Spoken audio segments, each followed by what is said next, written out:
Hello there. Welcome to Bottled Up. I'm Lou. And I'm John.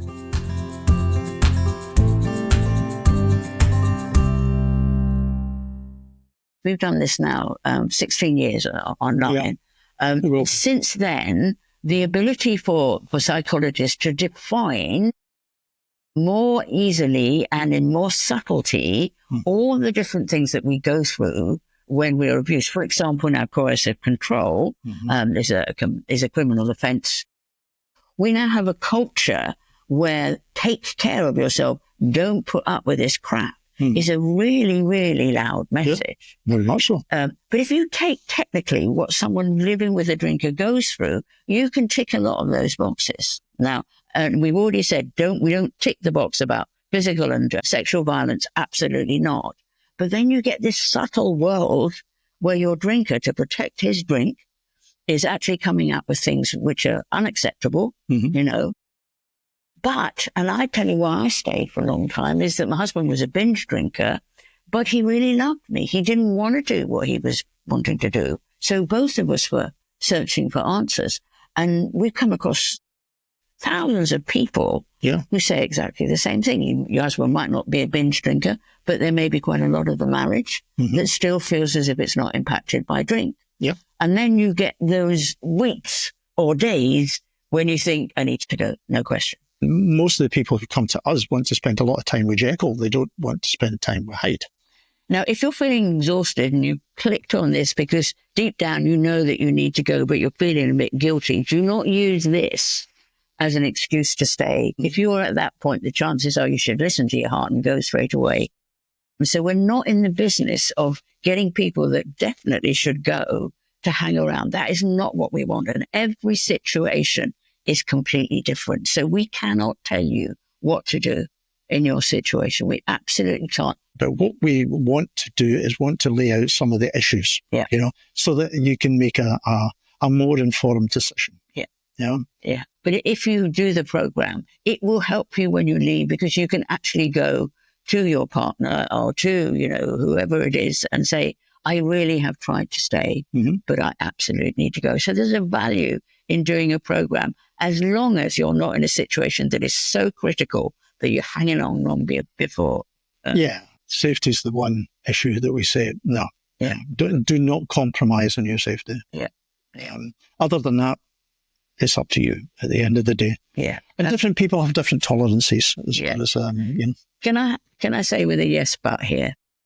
We deal mainly with people that are already in situations. We obviously deal with parents with alcoholic children, which is slightly different because that relationship doesn't exist. Or we're in situations where there are partners. We do get asked for people that are wondering whether to get involved in a situation where there is a drink issue. And we have to say, and this is really painful to hear, but if we can get to you ahead of the game, if there are alcohol issues, before you look at moving in or getting hitched or whatever, the chances of them disappearing are quite low. Yes. And this is a painful thing to say. I, looking back on it, could see issues with my partner, so I pushed them aside. They were okay for a while, and then they really begin to come up again. And that, from what we hear back, is that you marry your partner for a while when the love is really, really intense. They will do anything for you, and then gradually their dependence on drink begins to rise again. So if you haven't made that commitment yet, at this point we would say, just be careful about what you're doing. Deal with the drink issue before you take major lifestyle issues. And you may ignore this, but you may actually remember that we said it later down the line. We are trying to protect you from what can be a very tough journey. So most of the people we work with, we cannot go backwards. But in this situation, we could say that you need not go forward. And we're just slinging it in there because of the heartache that we've come across, haven't we? It's one of the most tragic things I have to face in the counselling room is when people come in and say, I'm getting married next week or the week after or very soon. And then they start to tell me about it. And I have to sit there and say, are you really sure about this? And I hate doing it, but the thing is, it's the old saying, Murray and Hayes, repent at leisure. And there is a truth to that. In my first marriage, my wife knew what I was like. I was a heavy drinker. I was also a heavy drug user. And at the end of the ceremony, as we walked back down the aisle, she says, and you're going to change now, aren't you? And I said, of course. But of course it never happened. So, if she had sort of hung off and said, okay, I want you to sort this out before we get married, I mean, if your roof was leaking in the house that you were going to buy, you would get that sorted before you moved in. So you have the opportunity before you have actually made the commitment. Mm. However, again, as we have said, it's your decision, it's not ours. But, we have to mention that. Mm. And so what we do right at the beginning of our program is we actually get you to step back and have a good look at what's going on.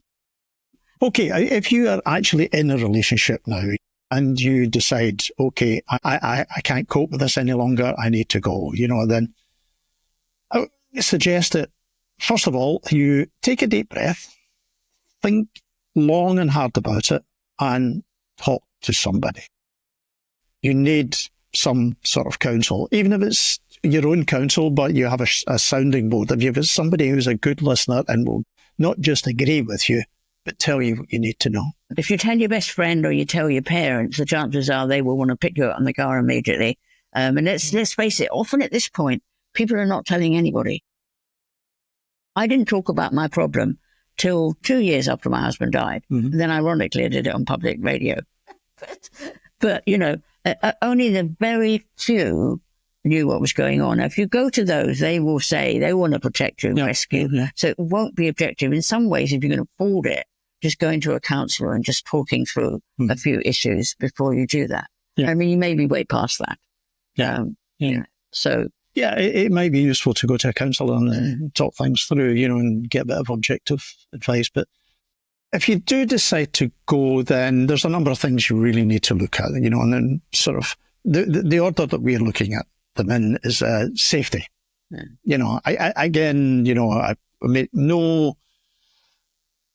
make no apologies for the fact that we bang on about safety, because it's so important. Now, even if you go, there might be issues. They might have to sort of look for somewhere safe away from your drinker. And that's a possibility. And if you have children, make sure they are safe. That's paramount. Yeah. So this is what I almost put under the word flee. Some people have to flee. They have to gather their things and their children and get out. And, if you're at that point and wondering, should I? The answer is almost definitely yes, absolutely. If you know that there's this sort of threat to you. Then we cannot emphasize, do it today. Don't hang around. There's no reason, even whatever you've been told. Can I say, for somebody putting a religious thing on you, there is no religion on the world that has the right to tell you that you need to stay in a situation of extreme danger. That is a wrong thing to be told. And please ignore it for your sake and your children. And as it's going to so many countries, please listen to that. Yeah. One of the things that we suggest as a minimum is that if you are with a violent or aggressive partner, then you should maybe have a bag packed and somewhere to go when they're drinking, and as a minimum, so that you have somewhere that you can get out, in an emergency. Also, legal advice. Yeah, really important. Yes, it's very important. Know your rights. You may be the co-owner of a house. You might be the co-owner of a business. You may be joint bank accounts. Know your rights as far as these are concerned. As a drinker, I ran up extremely large debts. And, I could have just left my wife with them, but I got sober, and when we sold the house, then I paid off the debts from my share. Because it was me ran them up. Simple as that. Mm-hmm. If your drinker is still drinking, then they may continue to raid the bank accounts and make sure that you have your own money. Mm-hmm. Again, if you go for legal advice, and then maybe they'll be able to tell you exactly what you can and you can't do. When we created the website, we asked a solicitor. It was a family law solicitor, and that was her specialty. And she wrote a page in Bottled Up. Now, that page is family law in England. Now, it might be different in Scotland. It's probably different in the USA, Australia, wherever. But it makes sure that somebody on the ground who knows the law can advise you. Because it's very, very important. You could actually lose quite a lot about this. So they can give you legal advice, probably also financial advice as well. And if you're not quite ready to leave, make sure all of these things are set in place and, have your bag packed, know where you would go. I talked about a story, the worst moment of my life, when my husband went off with my young son. That was a boundary for me. Had that continued, I wouldn't have allowed it to continue. So I was at that point, heading to a point where I would go. No, actually, he pulled back on that. Probably along the way, we'll be coming to watershed moments like that where you think, that's it, I'm done. So don't come at that by surprise. Yeah. Make sure you come at that moment completely prepared. That's really important. That leads us very nicely into the subject of children. Your children wanted you to stay, didn't they? In fact, they begged you to stay, did not? Yeah. In my journey, looking back on it, should I have stayed as long as I did? The answer to that I really don't know. Yeah. But what I was doing along the line is I was learning things, and I was learning to put down boundaries, and I learned how to keep them safe. And as they got older, they learned how to keep themselves safe. Yeah. Again, if your children are really vulnerable and they're not safe, as a parent, you really need to do something about that. And we would, again, say, do not leave your children in situations where they're vulnerable.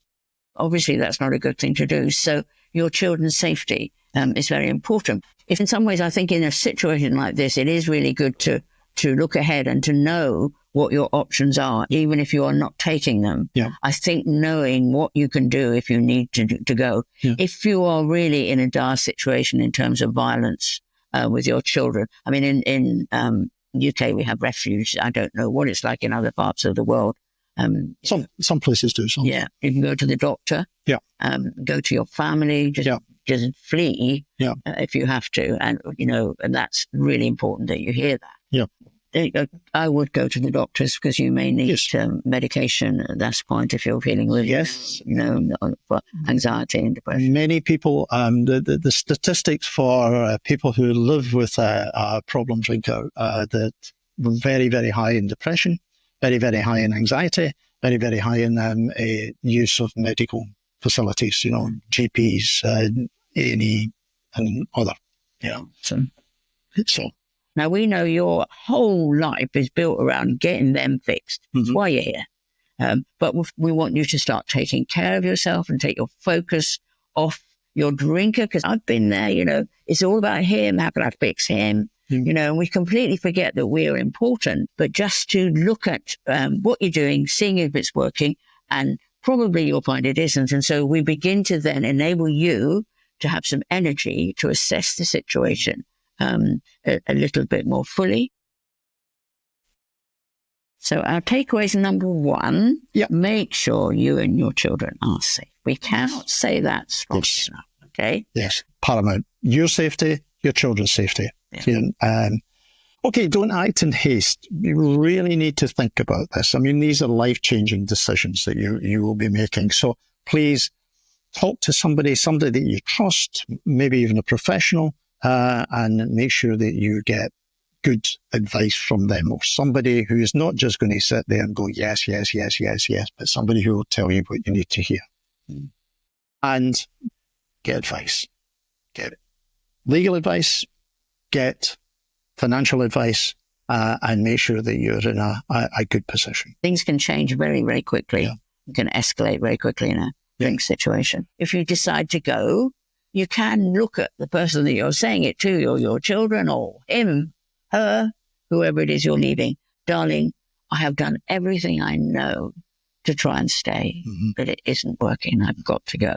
And I tell you, when you get further down the line, being able to see that you've done that would be quite helpful when you get to the bargaining stage of grief. But it doesn't mean to say you have to do it. There are no musts except safety. Yeah. That's the only must. Yeah. Everything else is your decision.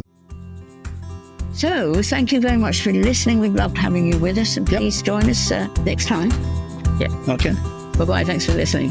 Bye. Bye. Please like and subscribe if you like the podcast. And if you like what we're doing, please leave us a good review or even share with somebody else. It helps us reach as many people as possible